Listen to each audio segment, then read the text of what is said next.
Good day mga ka-right. Let's go. Set up natin na ring 220 volt portable welding machine inverter Turbo Max by Powerhouse. Meron siya na current meter na digital 300 ampere. Gamit natin ay NSS 308 from Nihon Weld, pang stainless. Stainless nga yung mga bola na ilalagay ulit natin sa kanyang lagayan. Let's go. Try ko muna rin posisyong are. Shoutout nga pala paring boss Jopet sa binigay mong task at sana magawa natin ng paraan. Matapos natin ng maayos.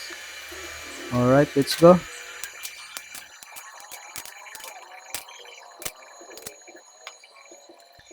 Aray ko, hindi effect. Mga ka-alright, tanggalin na lang natin itong lagayan. Tinanggal nga muna natin ang mga lagayan at binaba natin para mas madali. Sa ilalim natin, ispatan. Tinanggal natin yung mga tack ng lagayan tapos yan, binaba natin. Talagang mahirap mga pa. Sobrang kapal. Kapapa sa amperahe.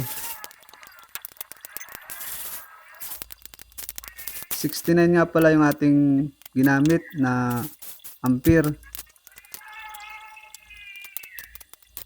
Medyo okay na ito. Alright, huli. All goods. 3. Almost done. Balik natin sa kanyang pwesto. At ispatan ulit natin yung mga tinanggal nating tack.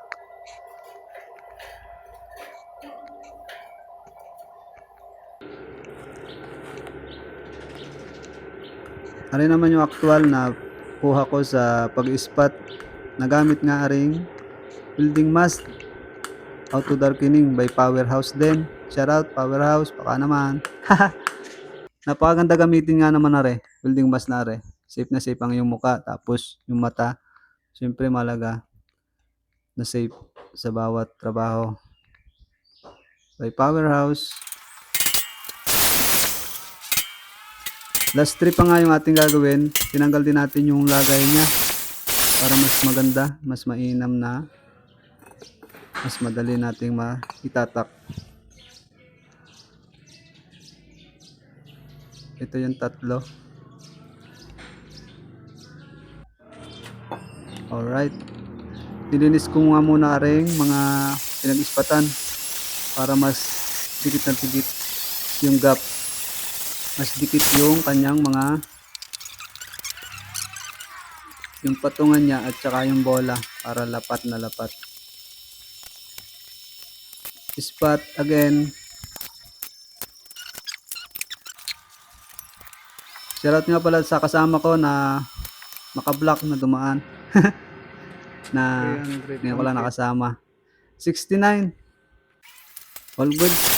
Pwede sa akin yung 69. Binalik na nga natin ulit. Spot yung kanyang lagayan.